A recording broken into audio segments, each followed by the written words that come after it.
Welcome to Yes Catholic, the place where real people share their real stories and realize it is all God's grace on the move. I'm your host, David Patterson, and every week we hear a new guest share their story of how they came to give their yes to Jesus and His church. So let's get started. I'm 28 years old. I'm originally from, like you've seen in the caption, Fargo, North Dakota, famous, great, and moved out to Ohio in 2017. Since then, I've been involved with a number of missionary organizations, first with Encounter Ministries, and then Damascus for the past 5 years, and now I'm the campus minister at University of Cincinnati with Catholic Bearcat, Go Bearcats. So that's what I'm doing. Was that sufficient? I don't know. That was a great introduction. Yeah, it's amazing. We're going to learn more about you with the rapid fire anyways, so well done. You want to dive into the rapid fire? Let's do it. All right. Favorite place to visit? Chicago. Chicago? Okay. Describe yourself as a kid in 3 words. Oh, man. Okay. And some people wouldn't even expect this, but introverted. We could talk about that later if you want, but there's that. Artistic. And aloof. I'll say aloof. Yeah, do you just like weirdly often. Like I was kind of spacey. I was kind of a space cadet. Okay, fair enough. Moving on. Go-to short prayer for you. The beginning of John 1. In the beginning was the Word, and the Word is with God, and the Word was God.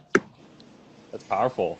So do you want it? Is this your prayer that you go on throughout your day? You're just like, the Word was made flesh. I found myself. It started about 2014 or so that I found myself just repeating that to myself over and over again. Okay. It's so valuable, so valuable. Yeah, there's a lot of meditation that you could do on just those few short verses, right? It's awesome. Yeah. Okay, who inspires you? St. John the Baptist, of course. I mean, hey, yeah, I'm not surprised by that. You've made a number of posts on St. John the Baptist lately, so not surprised. Yeah. Okay. Yeah. If you could have coffee with any saint, who would it be?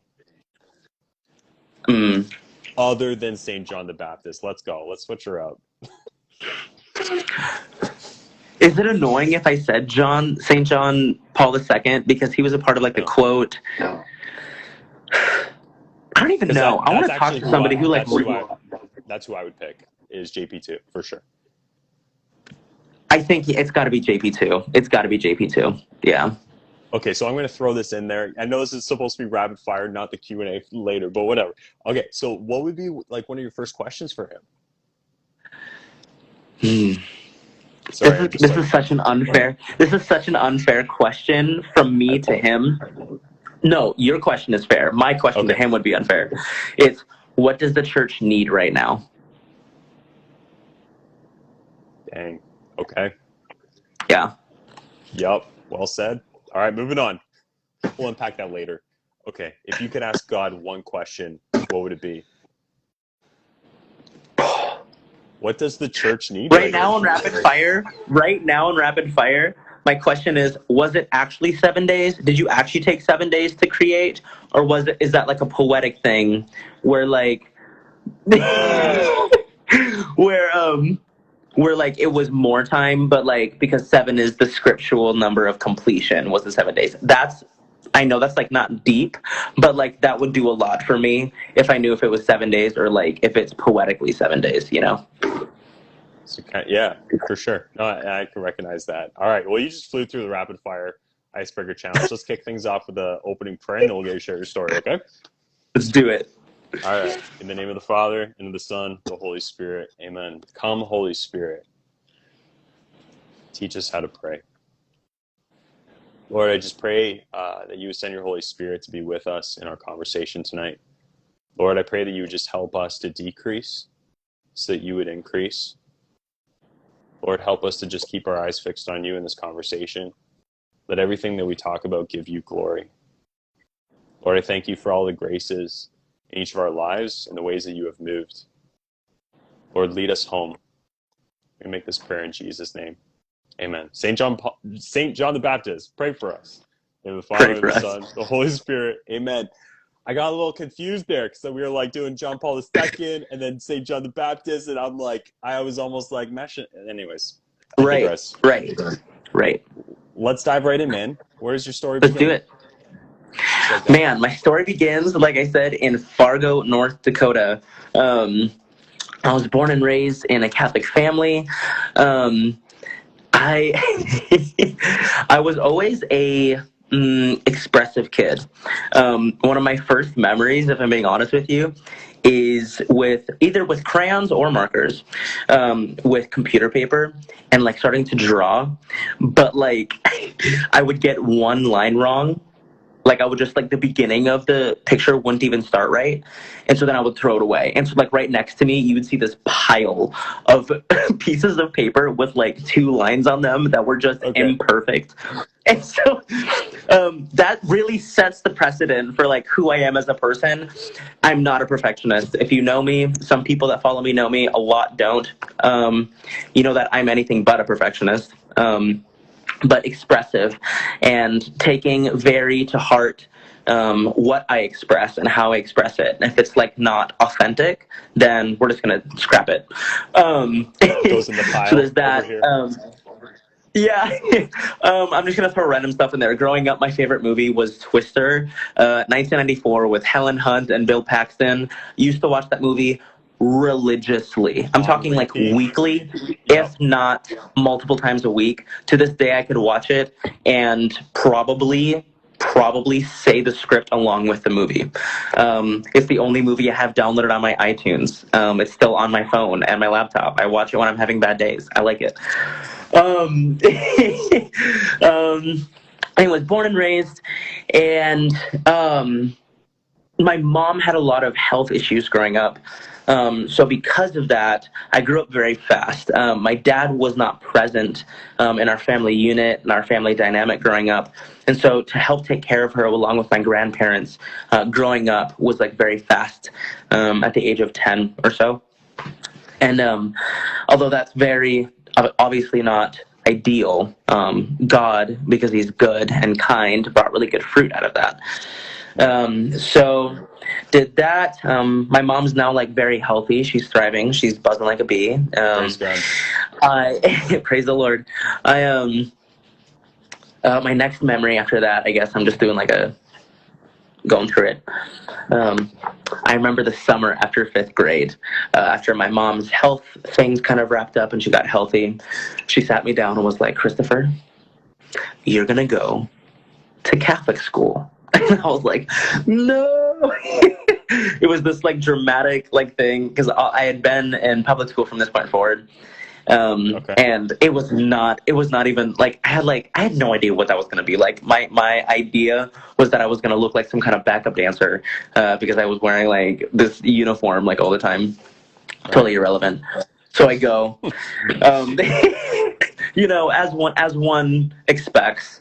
So I go and man, as far as my like personal faith journey, my mom, being a part of an Irish Catholic family, did everything within her power to really set me up for success. She put me in really good circles. Sundays were non-negotiable growing up, and then like parish faith formation was also non-negotiable. So that's just kind of like my foundation. And then I go into public school. And that's when I entered into a culture, like being surrounded by other Catholic people.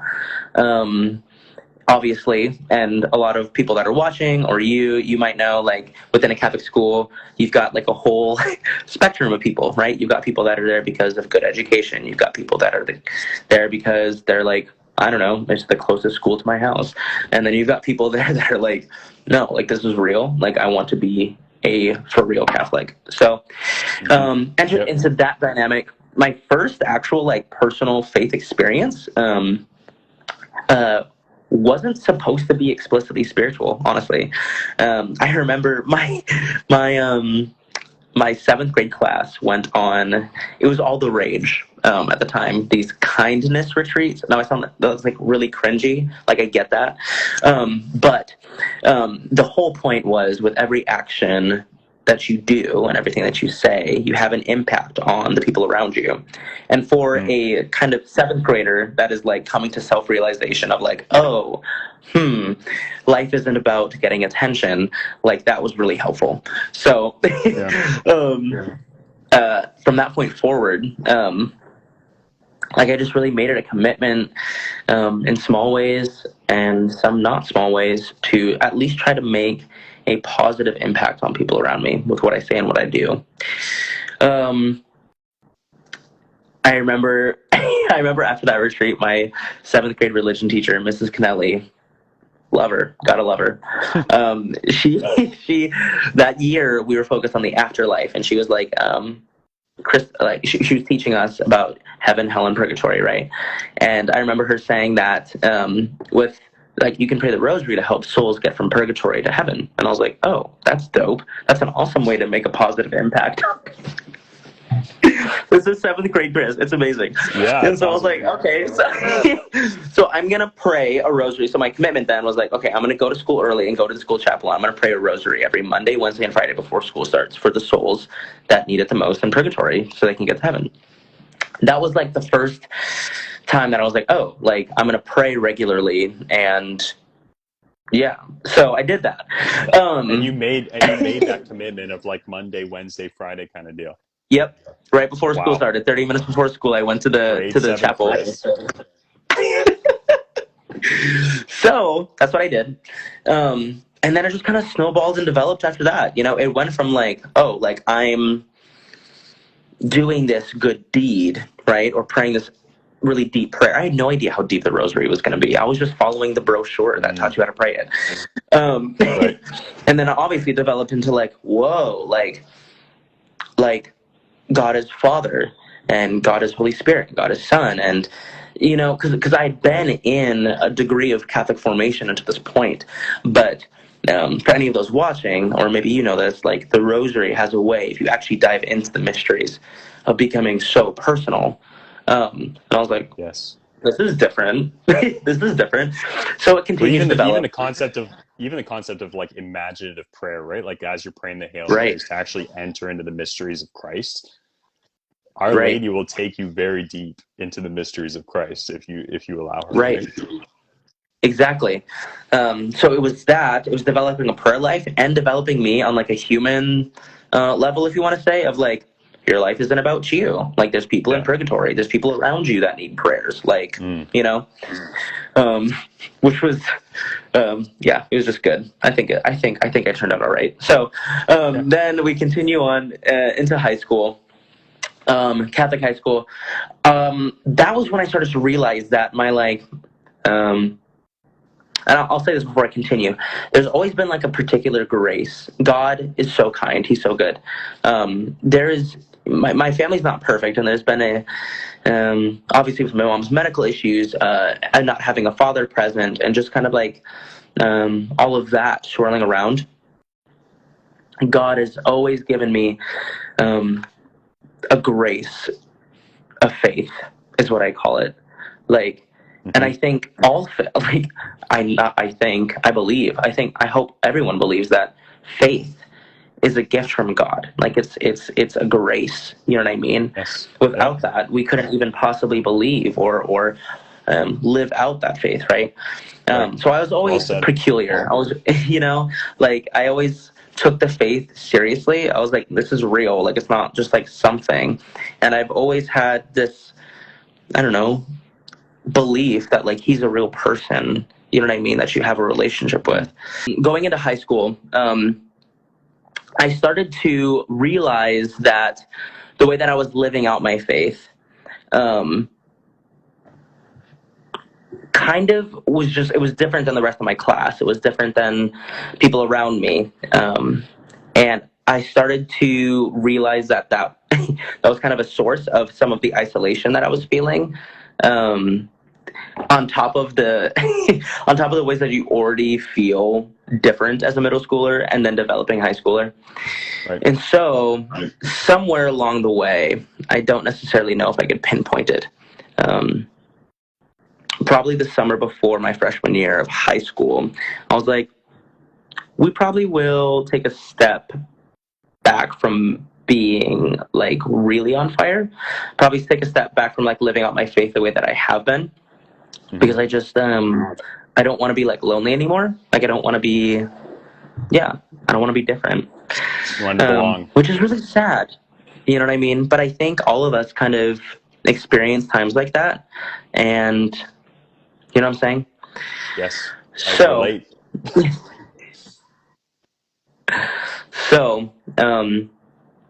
that's what I did, but still was involved very much so with youth group, and was passionate to a degree. Right? You can't totally squelch it as much as you try. So we continue out through high school. Towards the end of high school, I I started to this is just amazing. So throughout high school, I was always like, I think I want to go to seminary. Like I think that's what I want to do. I'm obviously different, so might as well continue like on that track. As we get to junior and senior year, I did like the classic, like, I don't know. This is not like random. Would you consider yourself a millennial or Gen Z? I mean, I was born 88, so I'm pretty sure I'm You're a millennial. Okay, sweet. Yes. Okay, yeah. Students tell me all the time that I'm a millennial, so. I don't know where I stand. I was born in 94. Like, I don't know. I feel in like no man's land. Regardless, what I mean, why I even bring that up is because I remember thinking, junior and senior year, I was like, well, priesthood is really a lot of commitment, so we'll just do like a less commitment version. And I've just heard it that like millennials are like mortified of commitment. So, fair enough. So, you were just someone in the comments just said you're Gen Z, apparently. So. Oh, bummer! I really want to be millennial. Magic. I'm not sure. Whatever. So that was my thing. I was like, okay, I'm graduating. I went to University of Mary in Bismarck, North Dakota. Go Marauders! Hooks up. And just kind of did something like a safe study. I was like, I'm going to study Catholic studies, which was a new program at that point, being pioneered by Dr. Gerlach, who I believe now teaches at Sacred Heart Major Seminary. Because I was like, well, if I'm going to go be a missionary, I should go learn Catholic stuff. So I went off to University of Mary and dove headlong into that amazing school. It was not popular at the time. It wasn't up with all of the Catholic academia of like Ave Maria and Franciscan and Benedictine and all of the greats that we know and love. It was this like middle of nowhere prairie college, and like just very so I felt it like it was very grassroots. And I loved it a lot. It was an amazing experience. So studied there for a whole year, and really was just like so impacted by the studies and by the Catholic community that by the end of the year, I was like crawling out of my skin to just like get into ministry. I was like, I'm done studying. I just want to jump in. There's a difference between studying the moon and being on the moon. Yeah, I'm ready to go. Well said. So I put a pause on college, and then went and then just like filled my life for 2 years. I moved back to Fargo and just did 2 years of every ministry I could think of. In the summers I worked for. Still on your radar at this point? I was like willing to like entertain the idea, but I was like, I'm just passionate about missionary work. It's going somewhere. So I filled it up. I mean, I think I was hired by a church for middle school ministry, dabbled in high school ministry. I was always at the Newman Center at NDSU, working with the Focus team and with the Newman Center team. In the summers, I did this catechesis program out of the diocese where I did like K through 8, but then also spent time on the Native American reservations in the summer and did Native American missionary work. I dabbled in prison ministry. It was just like, I was so hungry. I was so hungry for mission and for the gospel. So that's what I did for 2 years. Towards the end of the second year of doing that, I was like, well, I'm 21. I'm a young Catholic man. I should probably give seminary a chance. But before that, I'm going to go back to University of Mary and punch out a bunch of philosophy credits because I want to be academically smart. So I went back, did that, applied for seminary, went to seminary with the diocese, and they ended up sending me to Sacred Heart Major Seminary in Detroit, which was so exciting because I was like, this is different. That's like a large metropolitan city. It's definitely not Fargo, North Dakota. And it's just super cool. So I went. That was the school year of 2016, 2017. An amazing year of personal growth, learning more about the church, learning what diocesan priesthood actually is, and what it looks like. And you're 21 at this point. Yep, 21 years old. 21 years old, and I loved it. Man, the city was so full of art.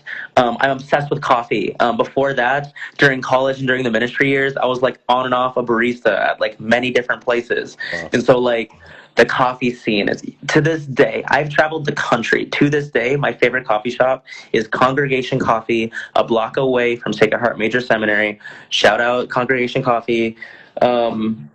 I'm like this interview is not a promo for Congregation Coffee, but if it was, I would probably promote that. I'm gonna have to add the paid partnership at the end of this interview. I'm joking. So that and the music, me being a black man, like being able to witness other black Catholics for like honestly one of the first times in my life, I was like, this is so amazing. So just such a valuable experience.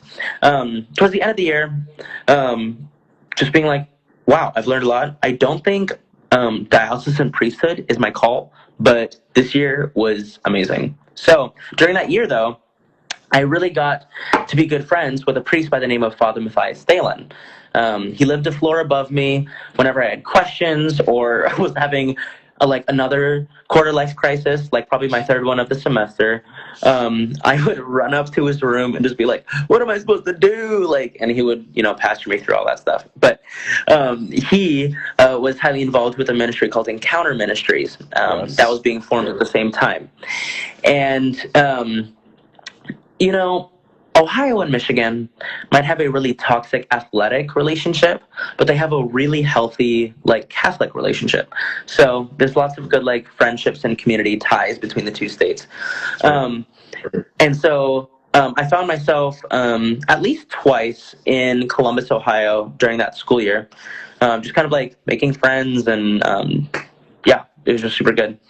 So as I discerned out, I went back for the summer to North Dakota and was just kind of figuring out what the next move was. And I was invited by Father Matthias and then the founder of Encounter Ministries with Father Matthias, Patrick Rice, to move out to Columbus and see what happens. It was very touch and go. It was a grassroots movement. We're going to figure it out as we go. And it was amazing. So I got my 2001 Honda Accord with all my belongings, drove 16 hours to Columbus, Ohio, and moved in, and, helped just with whatever I could. That continued for a year. They found a home in Brighton, Michigan, and so they moved to Brighton, Michigan, and they're thriving there. It's amazing. In that year, I'd fallen in love with Ohio. Very much so. And Encounter and Damascus Catholic Mission Campus really come out of a lot of what God was doing that same time period. So they're very close ministries. And so I'd become friends with a lot of the young adults that were honestly piloting the missionary program. It was very new. And so I spent so much time with them that year, and just decided to become a Damascus missionary. So I joined Damascus after that. And I guess that's where we are. So I was with them for that time period that year, and then officially became a Damascus missionary, did the 2-year missionary program. Then I was on staff for the past 2 years. 1 year was traveling the country during 2020, the most interesting year ever. And then last year I was on the media and marketing team. And then that chapter kind of came to a close. Just such an amazing time of being built up as a leader, as a ministry person, ministry leader, whatever you want to call it. phased out of Damascus and moved down to another city that I had very much so fallen in love with, Cincinnati, Ohio. And now I'm the campus minister for Catholic Bear Cab. So boom, there we go. Boom. And the journey continues, right? And the journey continues. And God's grace is for sure. I mean, yeah, I was just gonna mention about even Encounter Ministries. I just recently watched the documentary. I think it's called Fearless. It really talked about everything happening in Encounter Ministries. I was just blown away, man, of how bold they are and just like asking for healings and miracles taking place. And it's amazing how God is just on the move, man. Mm-hmm. Or even just like the boldness of being like, I'm in this strip mall right now, and I feel kind of prompted to talk to this person, this complete stranger, about Jesus or the church or the gospel. So let's do it. Yeah, that was terrifying. Yeah, and you got to do that. So good.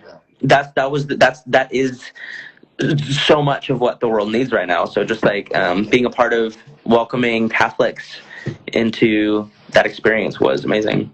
Yeah. Do you have any glory stories that have kind of come out from that, of just how the Lord Oh worked my in gosh, dude. You're probably like, I can write a book. What are you even saying right now? That's kind of, yeah, it's a can of worms. Let me choose one. I choose this one that I share because it's not really dramatic, but it's so powerful, you know? Yes. And I think it's something that anyone watching or just anyone that hears, I guess, this experience can relate to and be like, oh, like I could do that. And I think that's important. I love that. Because we're so accustomed to putting people on pedestals of like, oh, that's so good that that person is bold or that person's willing to do that. We're all called to this. We're all called to this. I was in Easton Town Shopping Center in Columbus. Awesome shopping place. And and I walked by this gal, and I got that feeling that I usually get of just like, I think I'm supposed to talk to them. And then confronting the flesh, you know, that's like, okay, that's a little weird. That's a little scary. Maybe don't do that, you know, and then trying to rationalize it. But particular grace in that moment from God to overcome that. And so I turned around and like, this is so awkward. I like tapped her on the shoulder, was like, hey, like, try to normalize it. Like, I work for a ministry, and basically right now in this moment, I just want to, like, how are you doing? Like, I just feel like God really wants to just like remind you that he loves you, that he's here with you, and that he has a plan for your life. And that wasn't like word for word, but just kind of like articulating that in a way that was normal for that situation. And she starts to break down. She starts to like bawl her eyes out. Because she shares her story, that she was raised in church. Her parents were highly involved in the church, but since going to college has stepped away and kind of like fallen away from that. But this entire time that she's not been in relationship with God or stepped away from the church has felt that tug on her heart because she was raised in it. Like it's a part of who she is. Has felt guilty, has felt something missing, has felt empty, all these things. And then from that has felt like really a lot of shame and all those things. And so was just so touched by that. And then so we continued the conversation, and we just had a time where, I mean, literally like in the kind of like walkway of this mall, I just got to pray with her and just invite her to re-step in to life in the church and re-step into relationship with God, with Jesus. And that moment, like I just remember it so vividly, just because, you know, it wasn't accompanied by an amazing miracle. It wasn't accompanied by a really dramatic prophetic word or all these charisms. It was simply the charism of not being afraid, the charism of compassion, the charism of listening, and it just bearing so much fruit. And I think that's one of my favorite stories. Yeah. So if someone is tuning in right now and listening to this story and maybe has felt that prompting of the Holy Spirit, but has almost kind of withdrawn themselves, like what would you want to say as an encouragement to them to actually step out in faith? Ask for the grace of more faith. It's like asking Peter. It's like asking Peter, like, or asking someone like, hey, if Jesus calls you out of the boat to walk on the water, like, or if some, what would you say to them? It's like, Yeah, sorry. believe that he's the Lord. I don't really know, like, what, because there's, like, I think that's one of the problems. There is tangible things, right? Like, make sure that you have a solid relationship with Jesus and with the Holy Spirit to know, like, I trust him enough that I'm going to step out in faith right now. You know what I mean? Because trust is built on a foundation of relationship. True. Right? So, like, you need to build that. Yep. But really, at the end of the day, at the end of the day, it's like, no, continue. At the end of the day, it's like, get out of the boat, Peter. If you feel prompted Like, by the Holy Spirit. And I know that's not like, I know that's not the most pastoral thing in the world. You know what I'm saying? Like, it's not, but so there are tangibles, right? Develop your prayer life. If in your life the flesh is stronger than the spirit, that's probably not going to help, right? And that's not over spiritual, hippy dippy language. Like, these are things that Paul addresses in the New Testament, where it's like that the spirit and the flesh are at odds with each other, right? The flesh being succumbing to desires of the flesh, spirit being overcoming the flesh and submitting to the things of God, right? So in that moment where you might feel prompted at a coffee shop or wherever you are to talk to someone, if in that season of life you've been feeding the flesh more than you've been feeding the spirit, you're probably going to not step out in faith because you're operating more so in the flesh than you are in the spirit. So practically, tangibly, what does that look like? Same things that Jesus said. Regular fasting. No one wants to talk about this. A lot of people still think your average run-of-the-mill Catholic is just like, well, I eat McDonald's fish fillet sandwiches on Fridays during Lent, and that is my fast life. Cool. So if we turn back time a little bit, fasting used to be very regular on Wednesdays, on Fridays. Almost every Friday during the year, most Catholics wouldn't eat meat.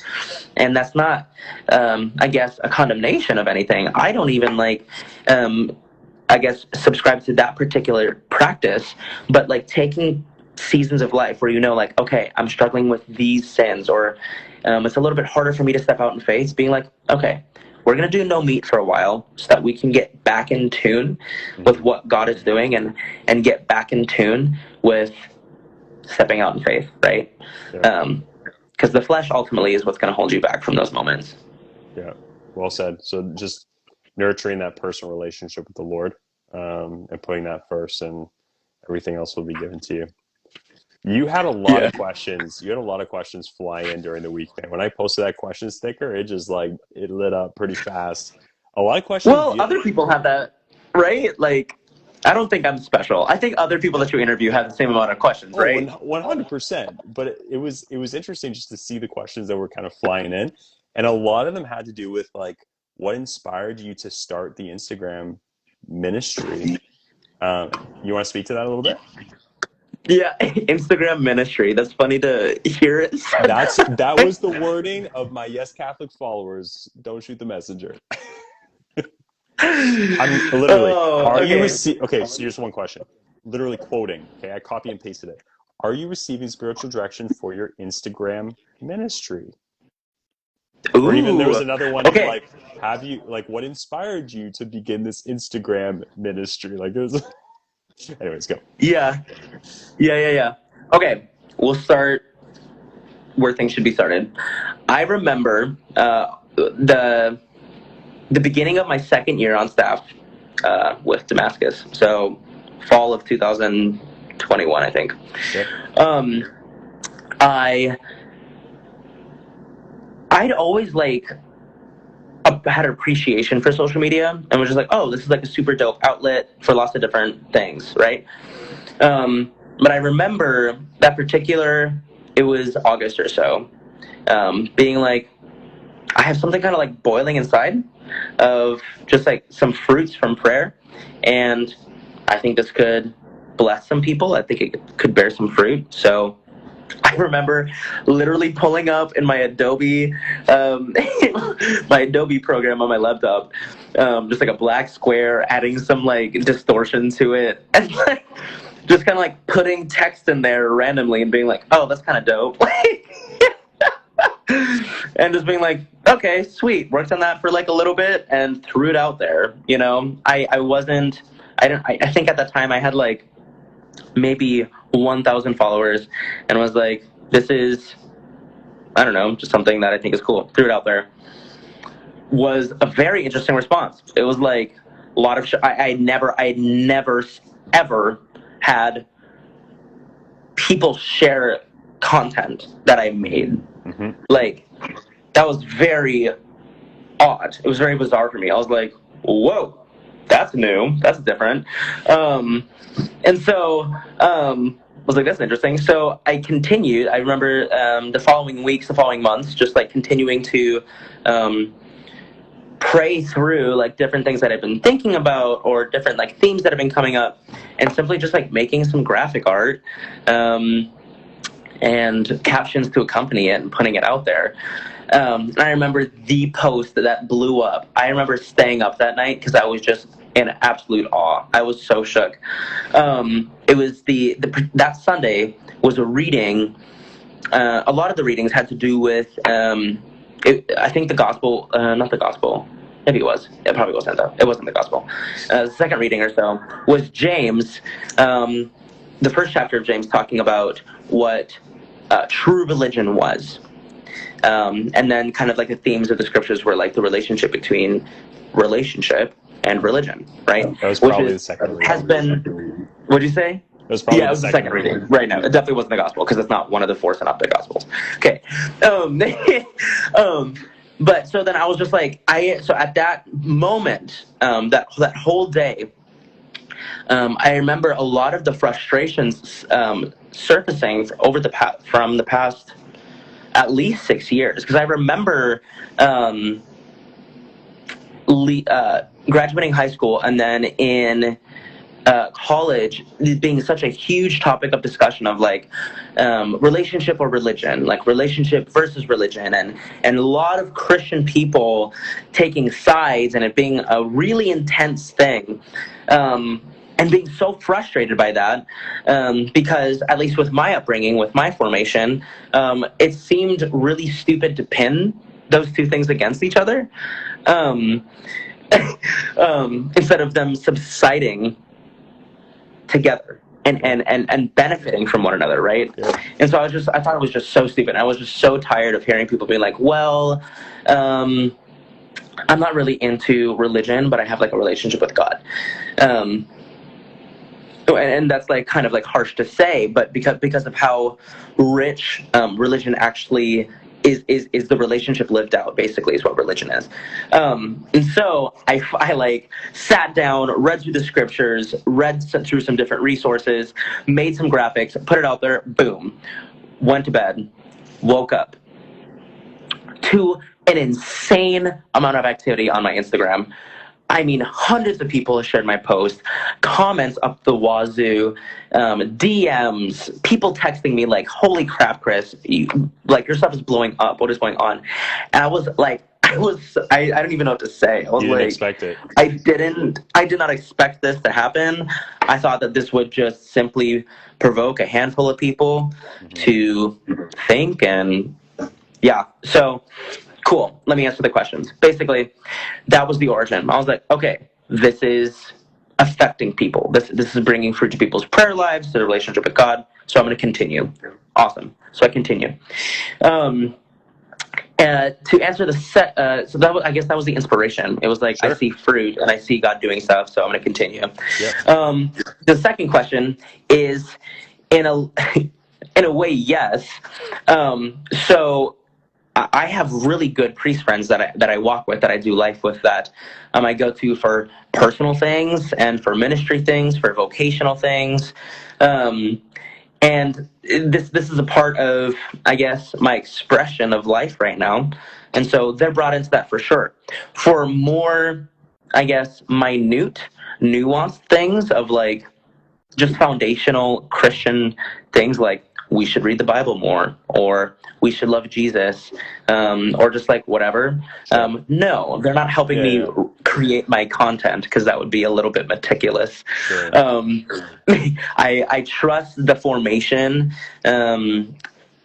programs and the formation I've received at seminary and just throughout my whole life to feel rock solid and being able to communicate the basic foundational things of our faith. For more dense things, such as the content that I put out recently regarding witchcraft or New Age or things like that, 100%, because that's important. And so I did. A good priest friend of mine, a trusted priest of mine, I kind of brought the content of like, is this kosher? Is this solid? Is this advice for people trying to get out of that? Is this what you would say to somebody? Is this like solid? And they're like, yeah, check. Yeah, you're all good to go. Yep. So there's that.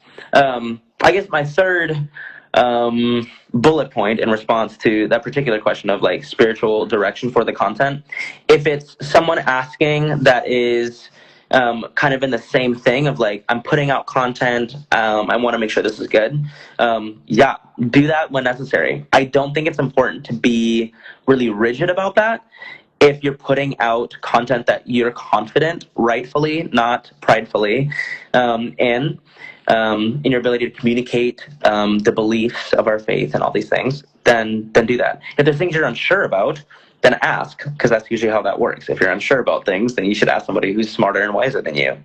Yeah. If it's from a place of like maybe skepticism of like, I don't know, like, is this kosher? Yes. I guess my response would be like, I hope that we would be asking other influencers with a far larger base that are also putting out content that is formative, those same questions. Is I think that it's easy to ask those kinds of questions to people that might provoke you or offend you or things like that. And I'm fine with that. I'll respond to those questions. But if we're going to ask certain people those questions, we should also ask other people that have a larger platform that probably affect more people with the content that they create. Yeah, for sure. You know what I'm saying? Yeah, definitely. I mean, even with the Instagram Reels, just on a personal note, like I have a spiritual director as well that, you know, because the reach of Instagram Reels, like it can go out to so like thousands and thousands of people, right? And so if there's even an ounce of like, kind of as you said, like, is this going to touch people in different ways, right? Like, because there's so many different people from different backgrounds watching it, right? Yeah. So I'll actually send it to my spiritual director just to kind of say like, what are your thoughts on that? And then post it, you know? And I think there's nothing wrong with asking for a second opinion. For sure. But also, as you said, right? You said, I have the formation and I trust that as well, right? So utilizing both, I think finding that balance is very important. So well said there. Another question was, how do you get inspired for the things that you post on Instagram? Is it all just from prayer? That was a good question.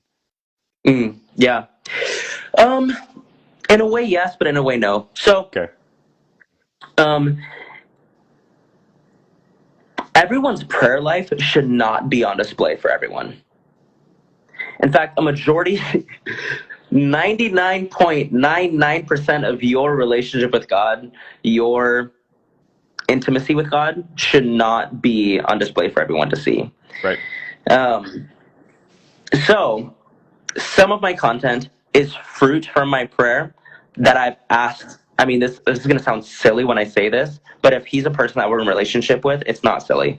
That I've asked permission from God. Like, is this just between us, or do I have, like, is this okay to share? Because it's so personal.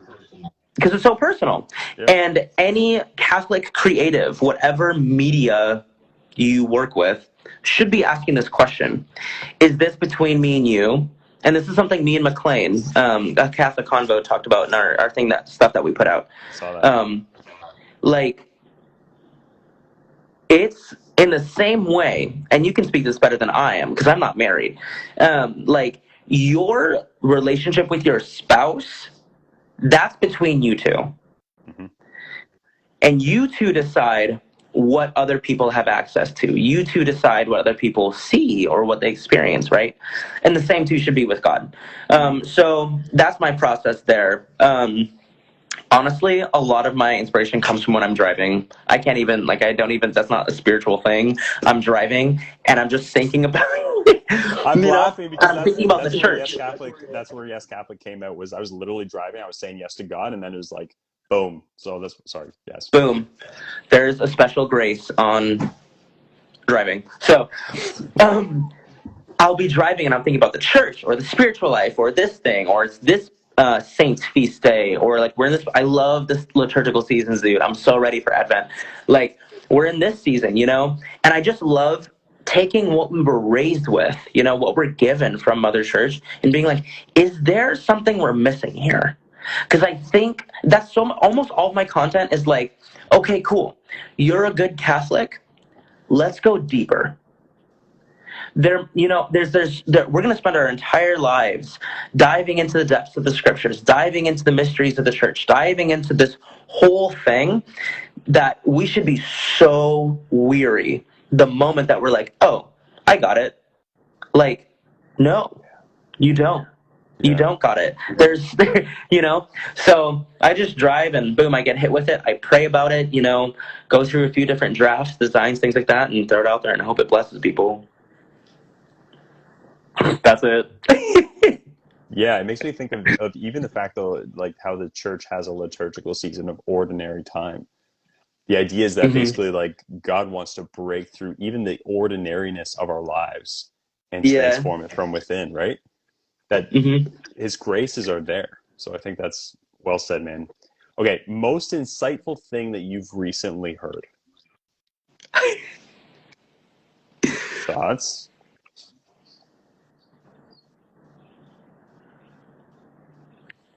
All right, I'm going to go there. Most insightful thing that I've recently heard is that if the younger generations don't learn from the older generations in the faith context in the Catholic Church, we will make the same mistakes. And it was a whole conversation. It was a whole like setting. I was at a retreat. But it so struck a chord with me that it inspired me. I can't share all that might go down, but there's some projects I'm working on. But immediately I thought to myself of the Magnificat, right, from generation to generation, all shall call me blessed. And it just has me so thinking, like, regardless of what kind of Catholic you might consider yourself, I'm in this camp of Catholicism or this camp or all those things. Personally, there should not be any of that. But here we are. Yeah, I'm with you there. Regardless of what spirituality you ascribe to, what spiritual doctrine you ascribe to, if we don't learn from the ones who have been here longer than us, we're in trouble. And it doesn't mean agree with the particular, like the unique details, right? Because the commandment doesn't say agree always with your father and mother or like what they do or like what they say, but it says honor. And I think that we're in such a place right now that regardless of what camp or what spirituality, what spectrum of Catholicism you find yourself, the generation or two before us, although having made mistakes, and we're not going to sit here and act like our generation hasn't made mistakes, has things to offer us. And one day they're not going to be here anymore. And we won't be able to learn from them anymore unless it's recorded, I guess. And that stirs me. And I think that's something that our generation can step into because I really think that our generation struggles with pride and self-entitlement. I think that we're convinced that we have the answers. I think that we're convinced of like, oh, silly mom and dad, they went through the 60s and like they don't have anything to offer us. And I think that's incredibly foolish. And I think that if we let the generation that we came from pass without taking intentional, not sentimental, but intentional and very real time to learn from them, we're going to regret it. Because as the church steps deeper into the 21st century, we're going to need as much wisdom as we can get. Yeah. So I don't care if that person has the same spirituality or they go to the same kind of mass that you go to or whatever. The generation before us has wisdom to offer us, and we should seek it out. Okay. So on that note, we're going to go a little bit deeper. What is your dream for our church, brother? What is one particular dream? Yeah. You're like, I got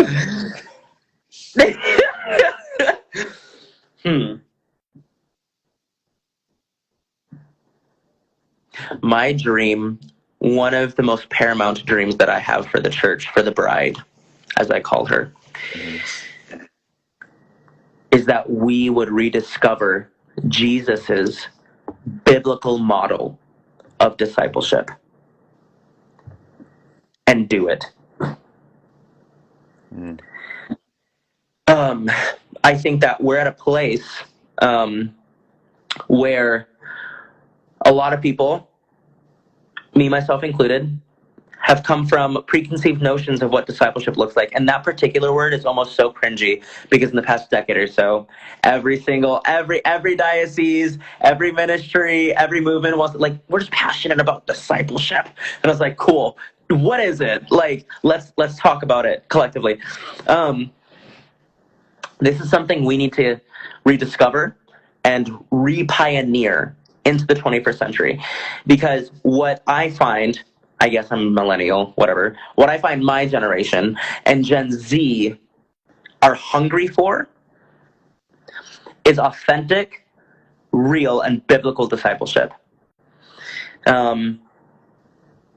I think that we have preconceived notions that the discipleship is limited to, I'm going to meet you for coffee once a week for an hour. We're going to talk about your problems. I'm going to pray for you until you feel better about yourself. And then you can go out for the next 6 days, probably make those mistakes again. And then I'll meet you back here at this coffee shop and we can do this all over again. I am not, I was discipled that way. I turned out okay. I'm a nutcase. I have more to work on. But there's more. Like I said, that is like, there's just more. And what we see in the Gospels is Jesus calling these men. He says, come and follow me. And what you would have responded to, right, if a rabbi in that time would have said, come and follow me, your response back to him in Aramaic, I don't know Aramaic, so I'll just say the English, right, would be, let your dust be upon me. Communicating, I'm going to come and live life with you and follow so closely behind you that any dirt that you kick up from your sandals is going to get on my clothes. It's communicating a closeness of relationship and lifestyle. In the past 2 years, everyone wants to talk about contagious things, right? That's been the topic of, right? This is post-pandemic years. Since its dawn, the church, the faith, by its nature, is contagious. It rubs off on people by how you speak, what you say, the choices you make, your life, like all of it. The whole thing is contagious. And I think in a lot of ways, we've been settling for a discipleship that's so programmatic that it's left so many people wanting.